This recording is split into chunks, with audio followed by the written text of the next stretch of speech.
these three behaviors constantly derail us from doing the things that we want to do or the things that we say are so important for us. And he said, all three of them share the same root. Okay. What is the root of perfectionism, procrastination, and overthinking? Drum roll, please.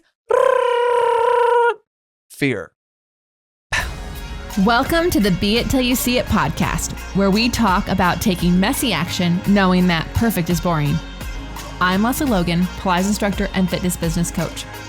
I've trained thousands of people around the world, and the number one thing I see stopping people from achieving anything is self-doubt.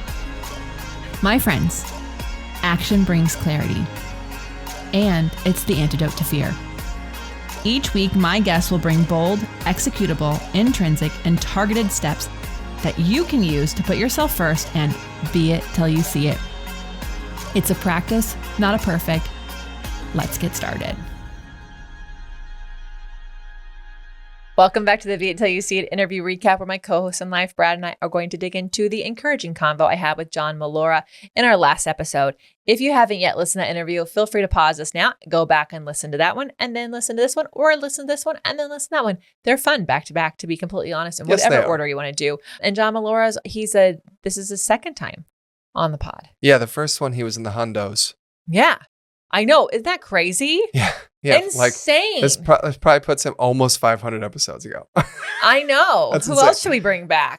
Send it in, guys. Let us know. Today is Thursday, November 27th, 2025. And for Americans, it is Turkey Day. It's Thanksgiving Day. Yes, but it's also, for Americans and anyone else who wants to celebrate, Unthanksgiving Day. That's right. And before people get upset, this is what Unthanksgiving Day is. It's also known as National Day of Mourning or Indigenous Peoples Sunrise Ceremony. It's commemorated on the fourth Thursday in November. That is on purpose because, well, I'll tell you more in a second. It takes place on November 27th, but it just happens to be on the same Thursday as Thanksgiving because it's always the fourth Thursday. And there's a big thing over on Alcatraz Island in San Francisco Bay to honor the indigenous peoples of America and promote their rights. Yes. And the reason why we do this is because, well, there's also the National Day of Mourning is what they do in Boston, but what they do happened at Alcatraz is when it was no longer being used as a prison, the indigenous people went and took over the island and they lived in it and inhabited it and controlled it for 19 months. And it's kind of amazing. It's basically them taking their land back, which is very beautiful. We didn't do this because we don't have episodes come on Monday, but I really love that on Columbus Day, the day formerly known as Columbus Day in this household, but known as Indigenous Peoples Day. Somebody posted a meme. It said, a reminder that on this day in 1492, indigenous people discovered Columbus lost at sea. Yeah. Or whatever day it was. I don't know if I had the year correctly, but I loved it. It's like, yeah, you fucking discovered this place. So anyways, if you're like me and Brad, sometimes these holidays are kind of hard to celebrate because, like, of course I want to spend time with family. Of course I want to spend time with friends. Of course we need days off and we do need some joy. But I think finding new ways to educate ourselves and then celebrate those people is wise. Yeah, or just to have some clarity around the history of a holiday. You know, like historically, the Romans would take the conquered people's holidays and, morph them so that the people could still celebrate. And then over time, things would change, and now all of a sudden we have, things like Christmas or Halloween or whatever, and they've been basically taken over. And Thanksgiving is I don't think Thanksgiving was taken over, but no. Thanksgiving has a different premise. There's a folkloric story about like what happened. I'm like, this. But it's that, we conquered kind of thing, and we did that. But it's a day of thanks, right? Thanks for this new land that we took from people. So, I thank you for that. And it's like a bully kicking a kid, taking a lunch, going, thanks, man. So I still think that we can have a day where we are thankful for the things that we have and family and those things. But I think it's also fair to recognize that, that Like for the native people of this continent, uh, they want to remember their history too, and and the genocide of indigenous people that happened when we came over here. So yeah, and I just think like Hallmark washing, and no offense to that company, but like just making everything like this beautiful day to like, go out and buy decorations and all this different stuff. It's like I think you can have a day of thanks, and but I also think like it is important that we're educating ourselves about the people that have been hurt by this kind of stuff, and also like have a day of thanks and be thankful for them and what they did on, for this land before we got here. Yeah. Thanks for going down that journey with us. Yeah. Happy Thanksgiving Day. Yeah, it's intentionally on Thanksgiving every year. So yes, the fourth, same as the fourth Thursday of November. So and you know what? Here's the deal. If you're like, guys, thanks, totally understand, honor them every day, and I love Thanksgiving. That is very, very cool. But for some people who are having a hard time right now with this holiday, we just gave you one. You're welcome. Yeah. All right, coming up, we are in the middle of our Black Friday, Cyber Monday sale right now for OPC, onlinepilatesclasses.com. Just go to, actually check your emails, but I want to say it's opc.me/BFCM, Black Friday, Cyber Monday, for the short link for that. In December, in literally a week, we leave and we hit the road. We are driving to Colorado. We're going to be in Colorado Springs. We're not going to review all the days and the locations and all the things. There's 23 of them. There are 23 cities, public stops there, and we have, definitely more than 50% sold out. We are more than that already as we're recording this. Yeah. And, Powered by Balanced Body. So we're going to be bringing our Contrology line with us. We'll have some prizes from them. You don't have to be a Pilates instructor to come. You don't even have to have done Pilates for to come. Jimmy, my fucking friends have come and have never done it before. So you are welcome to bring a family member or ditch them and say that you have something to do for work. It's important. Yeah. Everyone understands. So go to opc.me/tour. Yeah. For tickets on the remaining stops. And then what's also happening later in December, because we're not doing a Black Friday Cyber Monday sale for Profit Pilates this year, we are doing something special December 26th to the 31st. Yeah. So, but you'll need to be on the email list for Profit Pilates. So if you're not on that list, you need to get on that list. Yeah. And go do that. And then after our tour is over, we come home, I fix my roots, I change my nails, I launch a mentorship program, and then we drive out to Huntington Beach. I think I'll shave while you're doing all those things. I mean, you'll have your shave going on, but you'll probably need a trim. So we'll be at the Pilates Journal Expo in Huntington Beach. It's the first time the Pilates Journal is doing an event in the States. It's a humongous lineup of teachers, some that I used to take from when I was a baby Pilates person, and some that I've taught how to teach. So it's kind of crazy. So you'll want to go to the Pilates Journal Expo to join us on that party, xxll.co/Pilates Journal. Then we're home for a little bit, thank goodness, because like everybody and their mom is wanting to visit in February. And there's more in January. Yeah, there's more in Jan. So it's also my birthday. I don't see that on the events list. For those of you who've been interested in joining us on a Pilates retreat where we hang out, we decompress from all the insanity that this life has for us. Each and every one of us is different. Go to crowsnestretreats.com. Get yourself on the wait list. In January, we're going to be doing our pre-sale, our early bird for our retreat for next year, which will be in October at our home in Cambodia. We're actually going to be doing a call at the end of January. It's not yet on the calendar exactly, but we're going to have a call and we're going to interview a couple of our past attendees. We're going to hang out. We're going to talk about the trip and all the things that everybody's ever wanted to know. It's going to be great. So come join us for that, but you got to be on the wait list for that. Go to crowsnestretreats.com to get on the wait list. And then in February, something that is really I'm passionate about as well is Agency Mini. Okay, so as you know, we coach Pilates business owners and we have a coaching program and all those fun things. But people often look at it and go, I don't know if I'm ready for a 6-month commitment. No problem. That's why we created Agency Mini. And it's a 3-day program. Okay. It used to be 7. We've shrunk it down to 3 because we all know how crazy life actually is. It is a really powerful 3 days and you should join us for that. Go to prfit.biz/mini, prfit.biz/mini. That's profit without the O. And then we get on our plane for the first time in almost 6 months. Which is insane. Insane. I can't believe so that. delicious. Yeah, it's good. I'm sitting here knowing we have 6 months of no flying. So it's a really ridiculous thing, but I saw it on the day we were at the airport, some reel, which was like, have you ever been to the airport and you realize like every time I go to the airport, it is everybody's first time on this earth. And so I was just like looking at people, and honestly, I had more empathy for them. I'm like, well, it's their first time here. And then we pull a move where we like just stopped in the middle of the airport, like you did, like people do. And then we're just like I'm like, so sorry. Cutting people off. Like, I was like, oops, I'm so sorry. It's our first time on this planet. They didn't understand what I was saying, but I laughed my heart out. But anyways, we're home for 6 months. And then when we get on a plane, it's a big deal because we are going to be in 3 different countries teaching in the continent of Europe, because I can't say the EU anymore since of Brexit. So we'll just go here. We're starting, right? Yeah, I have to, like England is its own thing. Almost positive. I have to say like the European continent. So annoying, but we'll just say, it's considered part of Europe geographically, but not the EU. Although technically it's the European continental shelf. Anyway, no, it's not the EU, it's like but it is part of Europe. It's like when we were in John O'Groats and we had to be so specific. We couldn't say we were at the top of the UK. We had to say we're at the top of the mainland UK. Right, because there are islands or north top of mainland Scotland. So, okay. So in March, we're going to be in Poland at the Contrology Pilates Conference, xxll.co/Poland. Karen Frischman is doing that with me, and it's really fun. We haven't been back there in a couple of years. Really, really great time. Really cool people there, so I can't wait to see you guys.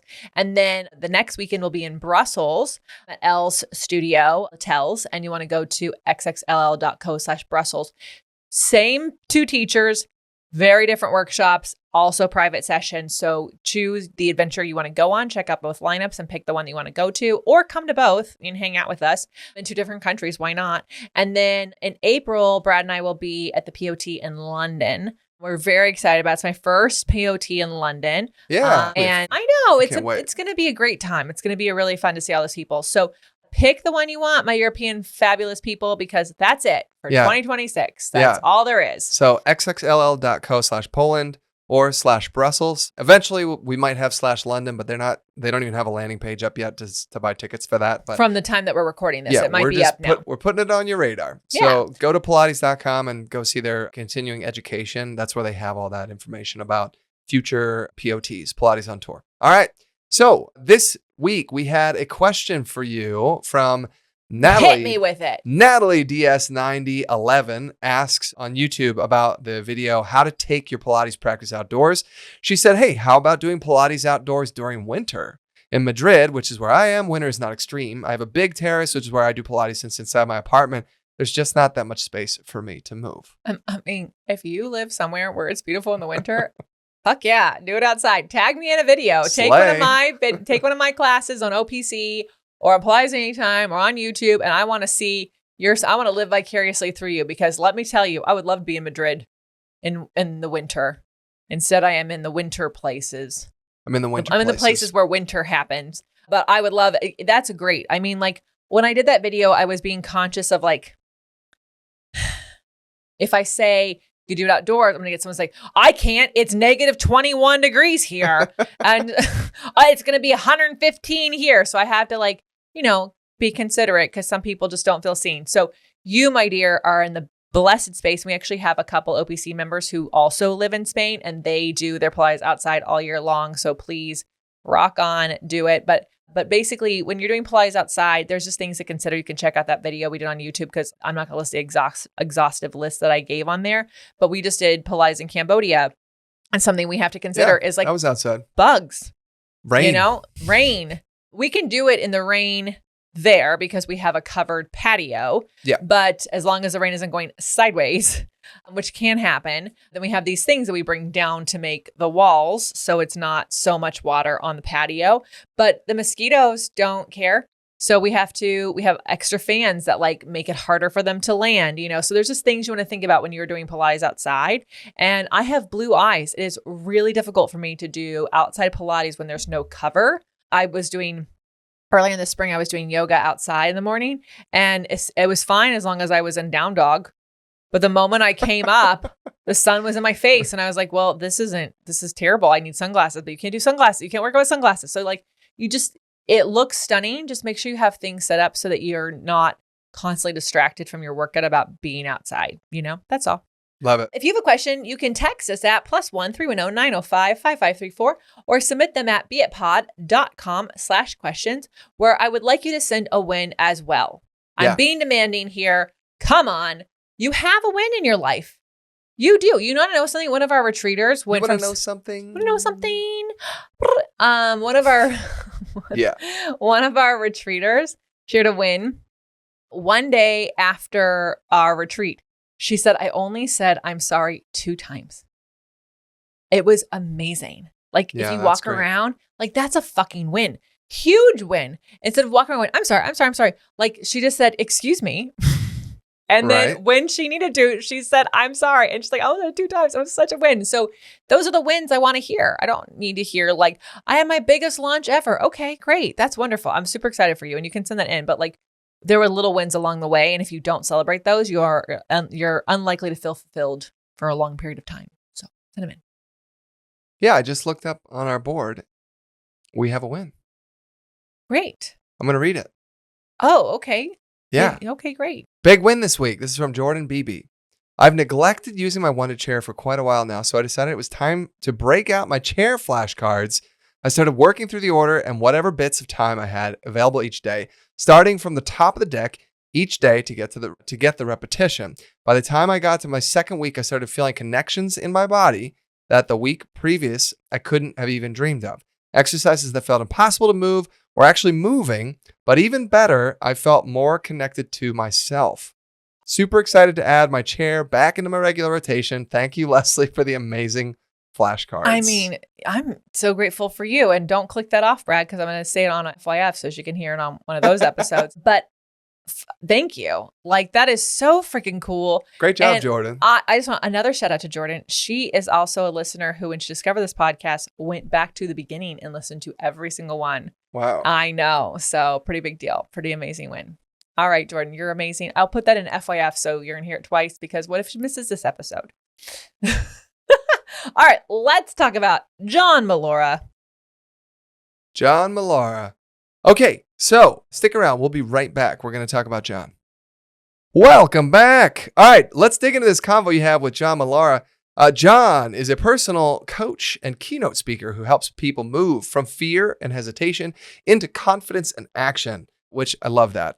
For 15 years, he led test operations on NASA missions before stepping into a new chapter as an award-winning photographer with work featured in National Geographic. Today, he shares those experiences through coaching and his signature talk, Elite Level Confidence, giving people simple tools to build trust in themselves and take consistent action in their lives. Look, Lesley and I we connected with John 3 or 4 years ago now.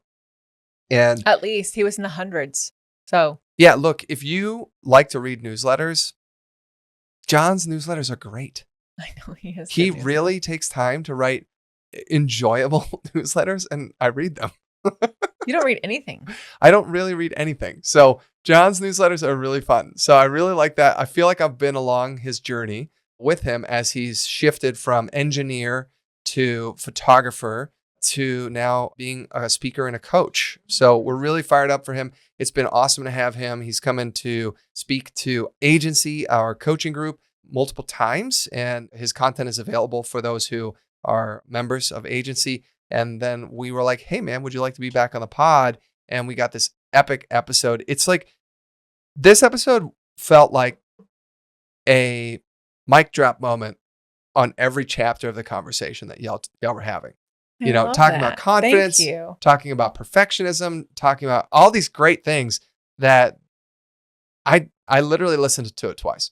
So I love that. Yeah. That's so good. Well, thanks for doing that. Yeah. I mean, it's so fun to have guests back and see where they've gone. Some people have gone further in the same lane. Some people have switched lanes. Some people have reversed and then rewound, and he has switched lanes, but really it seems like it all aligns, because he basically, what I like that he said, which goes with what I'm just saying, is that he talked about it's being really important to be aware. Like the more aware you are, it's actually a really powerful thing. And it's because when you have a seeker mindset, right? Like that's going to help you when you have that curiosity. It's going to help you in what you want to be and what you want to do. So clearly he was in that seeking mode, that being aware mode. And that's where he's like, oh, I'm an award-winning photographer. I'm a NASA engineer. but I actually really I'm feeling called to do this thing over here, and it lights me up. And that, you just going with Gay Hendricks, like that's his genius zone. Like it would be so easy for him to, it's his, what does Jay call it? Like your, whatever, like there's a zone of excellence, which is his photography, but his zone of genius is this. And I just really loved it. He also said, like, when you are being aware, it's important that you don't judge yourself with your awareness. Like that's where the critic lives. You, like, things you'll say is like, well, that's not going to happen, or like, this is never going to work. But instead shifting into that seeker mindset and having awareness and curiosity. Yeah. Okay. This part I thought was really heartfelt, because he already in his adult life with kids and a wife changed from being I'm guessing, stable, high-paying government job where he's an engineer for NASA, to an unstable, potentially high-paying, but who knows, job of being a photographer. Now, he happens to kick ass at being a photographer, but he said the engineering job, he quit, he started something else, he got another engineering job, then realized that still wasn't the right answer. Then he started doing something that he found fulfilling. And then after a while was like, this isn't doing it either. And then decided to make another change in his adult life. And he's like, I honestly didn't even want to tell my wife, because she'd already been on the journey with me getting out of being an engineer. And now I'm like, thought I was doing the thing I wanted to do, but I'm not feeling it. It's not actually the right thing for me.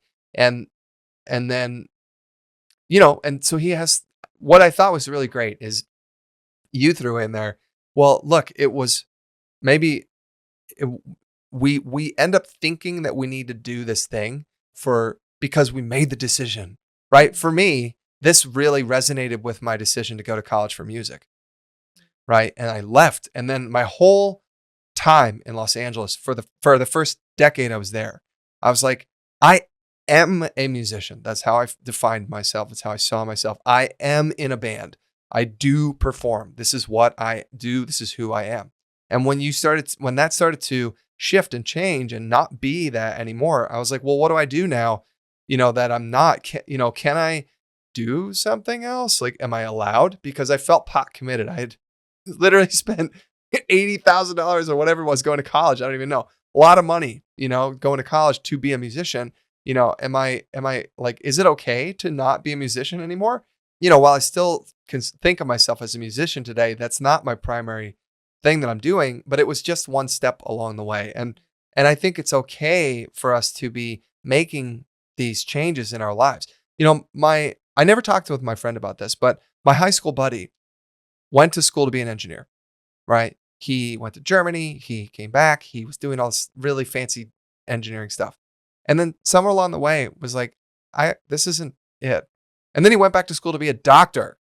I was like, wait, you signed up for like 4 more years of school after already going to like 4 or 5 years of school? And, now he's a doctor. And I mean, I have to imagine he really likes it, or he wouldn't keep doing it. But that is quite a path to jump from one to another, especially when the foundation to become a doctor again, you're starting over in a way. Yeah, I think I think that clearly in that instance, like, he must have had to be a seeker and not a judger in his, like, well, this is going to work. Oh my God, it's 4 more years of school. Judging himself. Or what, like, and this is the hard part, right? Because when you share some things, it's really, really important who you share stuff with. Like, I think sometimes some of you are listening, you so badly want someone in your life's love that you're telling them the thing that you're wanting to do, and they are not your cheerleader. Yeah. And it's not because they're an asshole or trying to be an asshole. It's that they are in the critic zone. And so you have to be mindful, like, who you're sharing your dreams with until you feel the muscle is very strong. Yeah. And I don't think that was like why he didn't want to share with his wife. We were very clear. Like, he was just like, I tell her we're starting all over again. But like, I do think that like there are, like, when we told my grandfather we're in Cambodia, he's like, it's not safe there. Right. And we're like, all he's doing is projecting his own fear. Yep. And so just be mindful, those of you who are listening, who are like in the curious space, in the awareness space, and you're feeling called. Yes, you have excellent investments and other things you've done in your life, but you're being called to do something else, be mindful that you tell the friends who are like, fuck yeah, you should do that. The other people in your life, you'll tell them when the muscle is a bit stronger. Yeah. Because I would just be afraid that their critic will come out and bring your critic to the party. And we don't need that. Well, I think the high level here, the conclusion of this thought is awareness plus curiosity is a win, right? Awareness plus curiosity, it enables progress, right? So no matter where you are in your life, no matter what projects you're working on, if you have both awareness and curiosity, you will be able to move that ball forward. So love that. And speaking of your grandfather, that leads into what I really loved in a roundabout way. We'll get there. I can't wait. I'm excited. I'm looking at these notes and I'm going, did you know my grandfather? I did. So the big three that John talked about, this was a whole nother chapter of the conversation. And this is where I kept saying these are mic drop moments.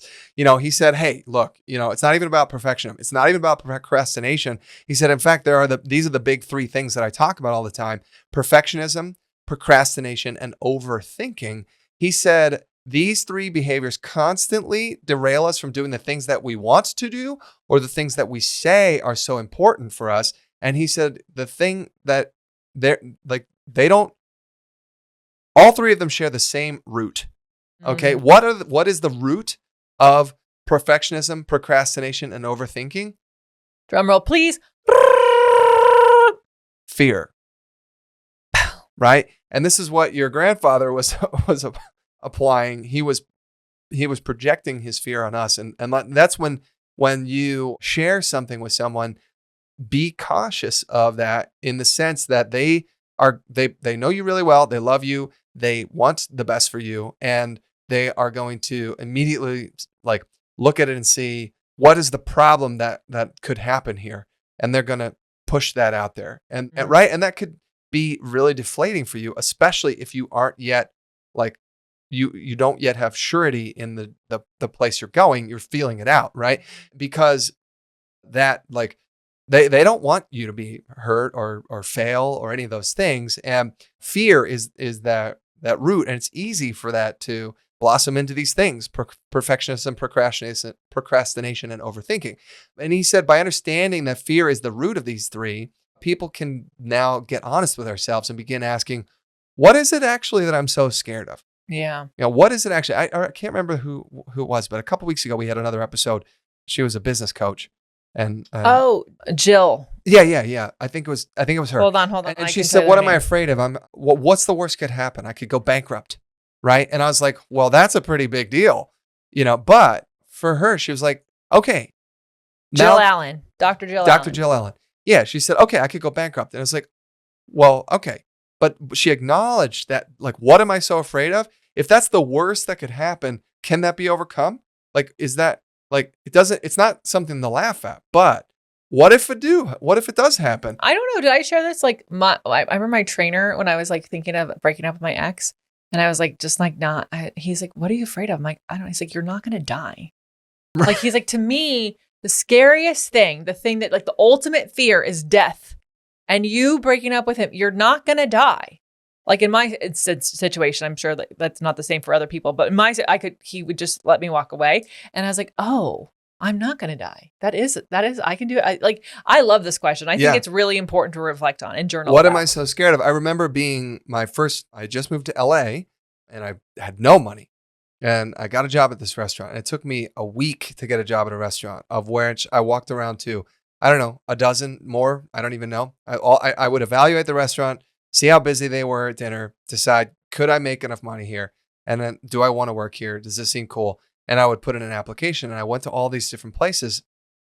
And I finally got this job because I went back a third time. I really wanted to work at this restaurant. And then I met these guys, and they offered me a job. And I called my best friend at the time, and I said, hey man, I'm thinking of doing this. And I said, but I'm worried. I'm worried about, they're going to pay me a salary, but I would have to give up my restaurant job. And he's like, you can get another restaurant job. And I was like, oh, you're right. That's so true. Yes. Yes. Even in a shitty economy, there's always an opportunity for something. It might not be it might not be the restaurant job, but it would be a restaurant job. Right. Like, there's options. Yeah. So I just thought that was really astute of John to take these three things, which we all have dealt with, struggled with in our lives: perfectionism, procrastination, overthinking. Connect the dots that there's fear is the root of these three things, and then how do we lean into that? Mm-hmm. What are we so afraid of? What are we so afraid of? Yeah, and your fears are allowed to be they could be legitimate fears, and then at least the power is removed when it has air. The power of fear is really removed when you just put it out on the table. And at least then you can figure out well, what would I do if that happened? Yeah. So I loved it. Yeah. I loved John. Do you know John's, we posted the tour and we're at Rehoboth Beach, Delaware. Yeah. It's really close to where I think it's really close. I think we should finally fucking see him. Yeah. It's going to be good. John. We're calling you out, John. We're calling you. We got to talk We're going to call you. We got to talk about food. Yeah. Talk about coffee. How about a happy hour? Love it. All right. Well, stick around. We'll be right back because we've got some great beit action items from John as well. John, you can also text us. That's fine too. Yeah. All right. We'll be right back. Finally, let's talk about those beit action items. What are the bold, executable, intrinsic, or targeted action items that we could take away from your convo with John Mollura? He said, confidence is the ability to trust yourself. Confidence is the ability to trust yourself. Most of us are showing up for the person we've made a commitment to. Okay, I'll pick you up at 6. Okay, I'll do the dishes. Okay, I'll take the trash out, right? You're committing to someone else. I'll do my homework. I'll do this thing, whatever. But we constantly let our own selves down, and it doesn't seem like a big deal. Mm-hmm. But it is a humongous deal. If you say you're going to go to bed at 9 p.m. and you don't go to bed till 10, you are literally taking a drop out of the confidence bucket. Yeah. And it's subconscious. You might not be like, oh, can't believe it. Oh, I didn't go to bed at 9 o'clock. Please listen to the Habits podcast and don't do that. In your belief, you're chipping away at the foundation of confidence that you have in yourself when you don't uphold your own decisions to yourself.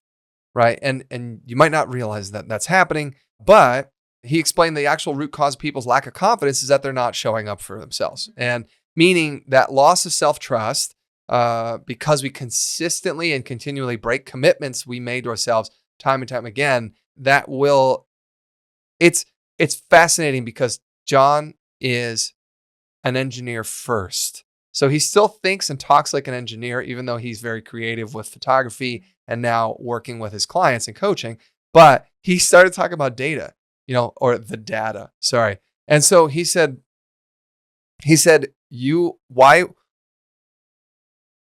don't we uphold these things to ourselves? Because we never have upheld these things to ourselves, but we can change that. We can rectify that by starting to keep these promises to ourselves. When you start to give your brain a new set of data to work with, instead of the old data of broken self-promises, right? So how do we do that? Small, consistent actions that aren't a big thing, but over time they add up to, I am consistent. I do these things. I do wake up, earlier. I do go, all the things that we say we want to go do, but we don't uphold. We don't do them. Why don't we follow through? It's because we never have. Well, we can change that by making these small decisions day by day. Mm-hmm. Agreed. Yeah. I loved these. He gave us some questions, and this is a really fun thing for you to journal upon. It said, when making conscious decisions on honor one's future self, one must ask, is what I'm going to do or not do going to cause me to be a hero to the future me? I love this. I love this. I look back at the me in 2013 who made that big decision and go, I'm a fucking hero to myself. Thank God I fucking did that when I did it, because my whole life was the domino effect of everything that I wanted. So yes, right? The goal is to ensure that when you meet your future self, you are not staying there tired and disappointed because you failed to go after it. Have you ever said, oh, by this date, I want to have X thing, and then you didn't do anything, and then you got to that date, you're like, I wanted to be over here by now. Well, the efforting, it's not I have missed dates on goals that I was working towards. And there's a difference between actually working towards something and the deadline is further than you thought. than not doing anything at all and getting to the deadline. Well, yeah, I think I was thinking about goal setting and all that kind of stuff. Like, okay, this quarter in business, we're gonna do $100,000, and you work, and you make only $60,000, but it was more than you've ever made before. It doesn't mean that you that you didn't keep a promise to yourself. Right. Well, were you the person who could, like, did the effort you put towards it, could it have been $100,000 if the stars had aligned?